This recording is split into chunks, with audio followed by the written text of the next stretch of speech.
Hi అండి, welcome to Raj Vihar cooking channel.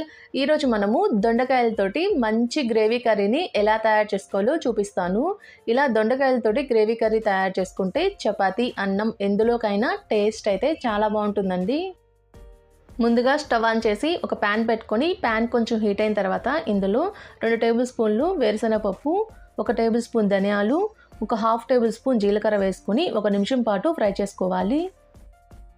ఇలా 1 నిమిషం పాటు ఫ్రై అయిన తర్వాత ఇందులో 2 టేబుల్ స్పూన్లు ఎండు కొబ్బరి ముక్కలు వేసుకుంటున్నాను. 1 టేబుల్ స్పూన్ నువ్వులు, 2 యాలకులు, ఒక చిన్న దాల్చిన చెక్క, 3 లవంగాలు వేసుకొని మరొక నిమిషం పాటు కలుపుతూ ఫ్రై చేసుకోవాలి.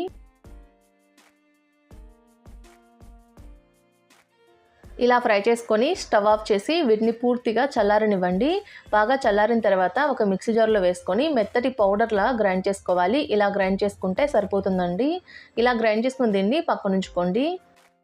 ఇక్కడ నేను ఒక 1/2 కేజీ వరకు దొండకాయలను తీసుకొని శుభ్రంగా కడిగి ఎడ్జెస్ని కట్ చేసుకొని ఇలా 4 ఘాట్లుగా పెట్టుకున్నాను. ఇలా పెట్టుకొని ఇప్పుడు స్టవ్ ఆన్ చేసి ఒక ప్యాన్లో ఒక 2 టేబుల్ స్పూన్ ఆయిల్ వేసుకొని ఆయిల్ హీట్ అయిన తర్వాత ఈ దొండకాయలు మొత్తాన్ని ఆయిల్లో వేసుకోవాలి. ఇలా వేసుకొని దొండకాయలని ఒక 2 నిమిషాల పాటు మీడియం ఫ్లేమ్ మీద మగ్గనివ్వండి.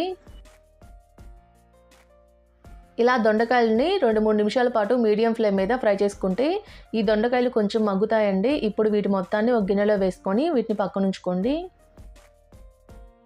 ఇదే ప్యాన్లో 2 పచ్చిమిర్చిని కట్ చేసుకొని వేసుకుంటున్నాను. ఇందులోని ఒక పెద్ద ఉల్లిపాయను కూడా సన్నగా కట్ చేసుకొని వేసుకుంటున్నాను. ఇలా వేసుకొని ఉల్లిపాయలు బాగా మెత్తబడి కొంచెం కలర్ మారేంత వరకు ఫ్రై చేసుకోవాలి.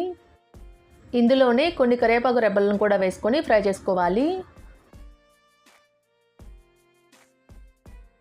ఇలా ఉల్లిపాయలు కొంచెం కలర్ చేంజ్ అయ్యేంత వరకు ఫ్రై చేసుకున్న తర్వాత ఇందులో ఫ్రెష్గా రుబ్బుకున్న అల్లం వెల్లుల్లి పేస్ట్ని 1 టేబుల్ స్పూన్ వరకు వేసుకొని పచ్చివాసన పోయేంత వరకు ఫ్రై చేసుకోవాలి.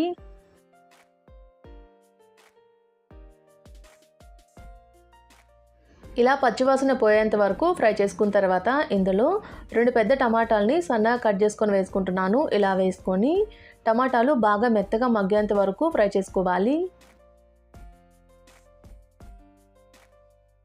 ఇలా టమాటాలు బాగా మెత్తగా మగ్గిన తర్వాత ఇందులో మీ టేస్ట్ని బట్టి సాల్ట్ వేసుకోండి. ఇలా వేసుకొని ఇందులోని ఒక 1/2 టేబుల్ స్పూన్ పసుపు, ఒక 1 టేబుల్ స్పూన్ కారం వేసుకుంటున్నాను. ఇలా వేసుకొని మరోసారి మొత్తాన్ని కలుపుతూ మరొక నిమిషం పాటు ఫ్రై చేసుకోవాలి.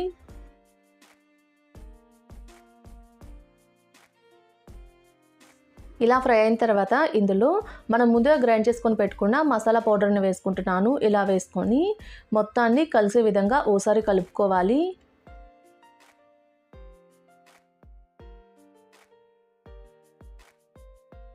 ఇలా కలుపుకున్న తర్వాత ఇందులో 1 గ్లాస్ నీళ్ళు పోసుకుంటున్నాను. ఇలా పోసుకొని మొత్తాన్ని కలిసే విధంగా మరోసారి కలుపుకోవాలి.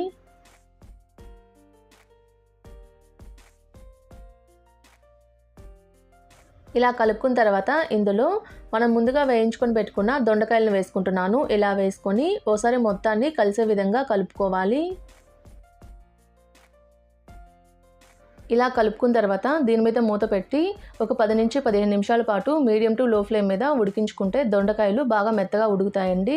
చూసారు కదండి, దొండకాయలు బాగా మెత్తగా ఉడికిన తర్వాత ఓసారి మొత్తాన్ని కలుపుకొని ఇందులో సన్నగా తరిగిన కొత్తిమీరను వేసుకుంటున్నాను. ఇలా వేసుకొని మరోసారి మొత్తాన్ని కలుపుకొని 1 నిమిషం పాటు ఉడికించుకొని స్టవ్ ఆఫ్ చేసి ఒక సర్వింగ్ బౌల్లోకి సర్వ్ చేసుకుంటే ఎంతో టేస్టీగా ఉండే దొండకాయ గ్రేవీ కర్రీ అయితే రెడీ అయిపోతుందండి.